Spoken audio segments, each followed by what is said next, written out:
guys, AA here, and today I'm going to be bringing you a video that I'm very excited about. So glad I get to make this video, and it's because the god Udyr is back. Udyr is finally a viable jungler, and nothing can make me happier. It's been a while since we've seen Udyr in the meta, but not just in the meta. Seeing him as a top tier jungler the way he is right now is just so great, and I'm very excited to bring you this guide. We're going to go through 5 main topics. To start us off, we're going to talk about runes, what I believe are the best runes on Udyr right now. Then we'll talk about items, core items, what I think you should get for what situations. We'll talk about early play and pathing. Then we'll break down some gameplay, and then we'll end it off with some conclusion and some final tips I have for you. Alright, let's get started talking about the runes. As for the runes, we will be taking the Precision tab as our primary tab. We will be going with Press the Attack, Triumph, Alacrity, and Coup de Grace. As for our secondary runes, we will be taking the Sorcery tab, and we'll be going with Clarity and Gathering Storm. Before I break down why I chose each one of those runes, I want to make it clear that this is mostly focused towards the Tiger Stance Udyr. We will be maxing Q first, and that's basically how I always play it, so that's what this guide is geared toward. Alright, let's get started by talking about the Precision tab first. So up first is Press the Attack. So hitting an enemy with 3 consecutive basic attacks deals 30 to 120 adaptive damage based on level. This works perfectly on Udyr, considering the fact that we're going Tiger Udyr. You'll be auto-attacking a lot, and this leaves your enemy very vulnerable. Next up is Triumph, and because you are Udyr and you'll be in the face of many fights, this comes in extremely handy with saving your life. Gaining back 15% of your missing health for each takedown is actually huge, and I think it is a must on Udyr. Next, we'll be talking about Alacrity. In Alacrity, you gain 3% attack speed plus an additional 1.5% for every legend stack, max with 10 stacks. So again, this works really well on Udyr, considering the fact that we're going Tiger. And with Tiger, to put it simply, the more attack speed you have, the better. You'll just be putting out more damage, and more damage is always good. Lastly, on the Precision tab is the Coup de Grace, and on this one, you'll deal 10% more damage to champions who have less than 40% health, and additionally, takedowns on champions grant adaptive bonus damage of 9 for 10 seconds.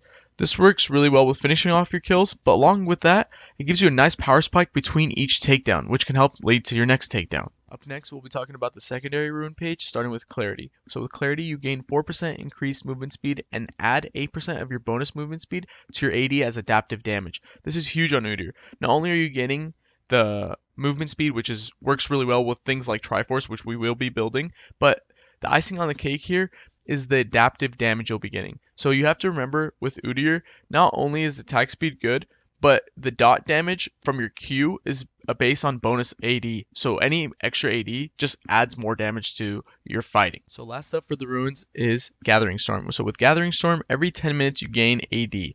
And this is, to put it simple, really amazing because Udyr is already a phenomenal duelist, but with this rune, you'll be able to duel anyone throughout the entire game. So that's it for runes, but before we move on, I just want to make something clear that it's not set in stone. You can change these runes however you like. This is just basically a good foundation. But a solid example for things you can change is like Alacrity. You don't have to take Alacrity. If you can switch off to Tenacity, if the enemy team has a lot of CC, always adapt to whatever you need. Nothing is set in stone. This is just a good base point. Now let's talk about items.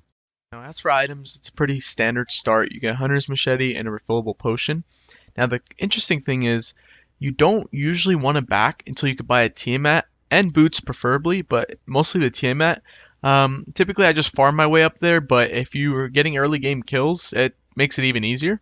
The early game Tiamat does help you with clearing jungle camps early on, and it helps you to level up really quickly. Because you're farming so well as Udyr, it keeps you in the game and it keeps you really strong, especially in the early phase. Now after Tiamat, you do want to finish your Hunter's Machete, turn it into that Stalker's Blade, and in this guide I will be going Warrior. Now that you've finished your jungle item and you already have your Tiamat, right now you can finish your boots off if you need that extra armor or magic resist, or you can start building towards your Triforce. This is where the core item comes in. Once you have that Triforce, that's when you do damage and no one can duel you. Do keep in mind the Triforce early game like this especially works if you're ahead, but if you are behind or you do need that tankiness, you can start building some of these items. For armor, you can go with the Dead Man's Plate or the Frozen Heart. For magic resist, you can get your Zizura or the Spirit Visage. Now, a standard full build, as you can see here on screen, you want to have your jungle item, some boots, your Triforce.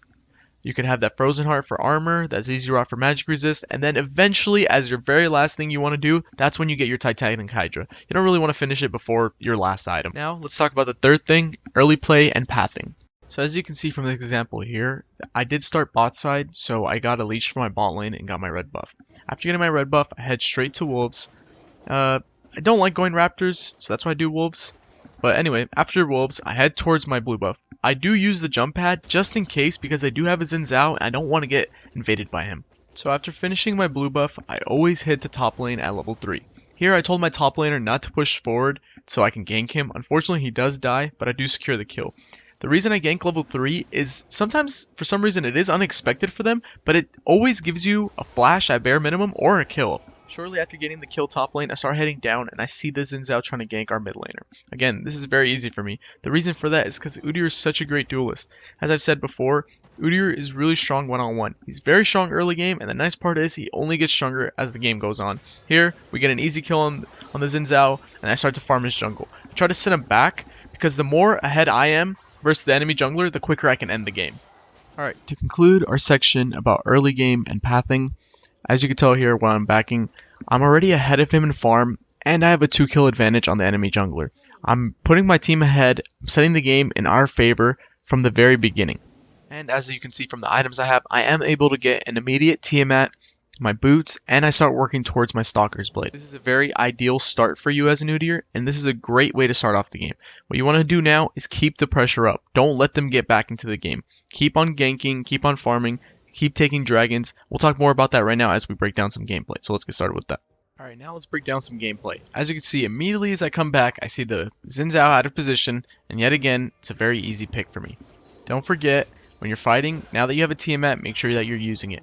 And because I do pick off the Xin Zhao here, I immediately head to Dragon and get a free Mountain Drake. Udyr is actually one of the few junglers that I think can solo Dragon very easily, and definitely as soon as you back once, if you get that Tiamat, you can basically take Dragon anytime after that. So make sure you're using that to the full potential. Always get the Dragons. It's really important as Udyr. Something to not forget throughout the entirety of this is throughout all the kills and everything else you'll be doing, don't forget to be farming. As you can see from this portion of the clip here, it's about 10 minutes into the game, and I have 3 more kills than the enemy Xin Zhao, and I have about 20 more farm than he does. I'm actually out farming the entire team.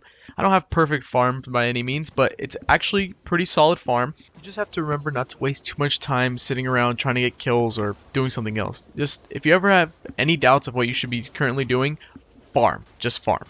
Okay, so just so we're clear on what we're supposed to be doing in the mid game.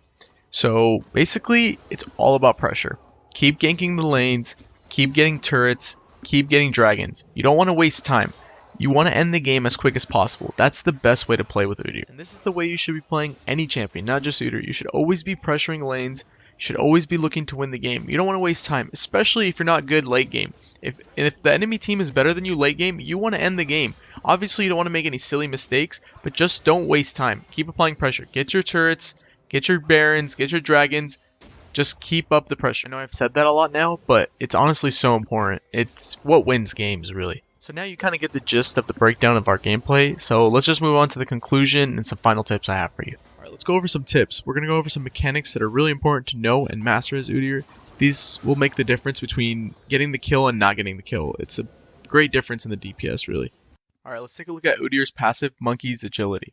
So, Udyr gains 5 bonus movement speed and 10 bonus attack speed for 5 seconds every time he uses an ability, stacking up to 3 times. So keeping up your stacks helps you a lot actually, because you're moving faster and you have more attack speed, in turn you're doing more DPS. So the way I utilize this when I'm ganking as Udyr is when I'm in the brush, I hit my W, which is my turtle stance, so I'm at 1 stack.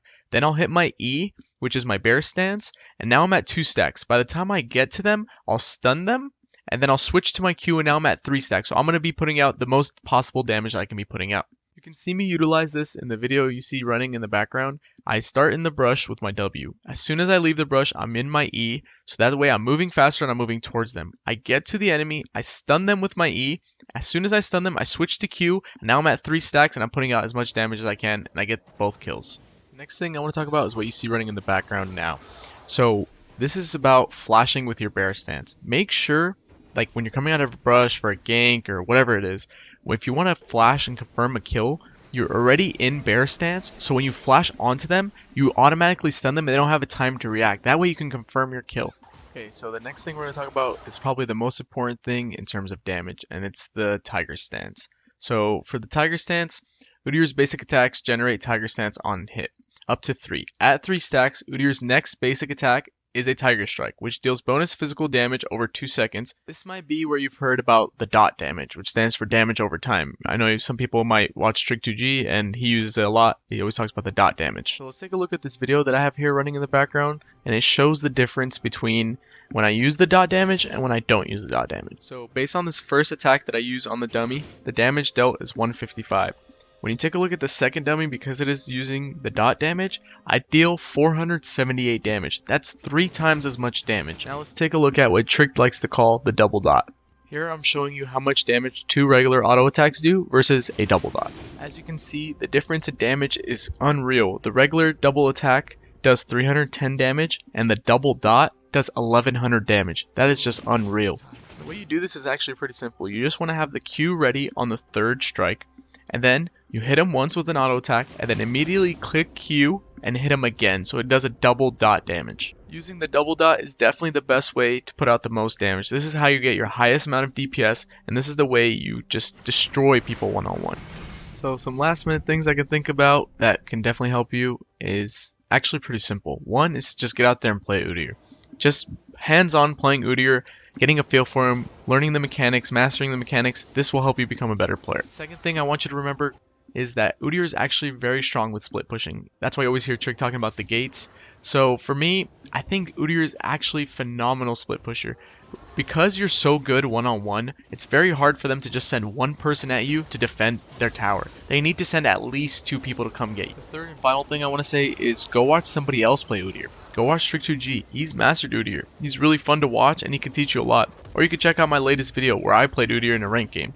Just remember, it's all about learning the mechanics and getting it down for yourself. So that basically concludes our guide. I hope you did learn something from this. I've personally been playing Udyr since Season 3, and I feel like he's in a great place right now. He's a lot of fun, and I hope you enjoy playing him as much as I do.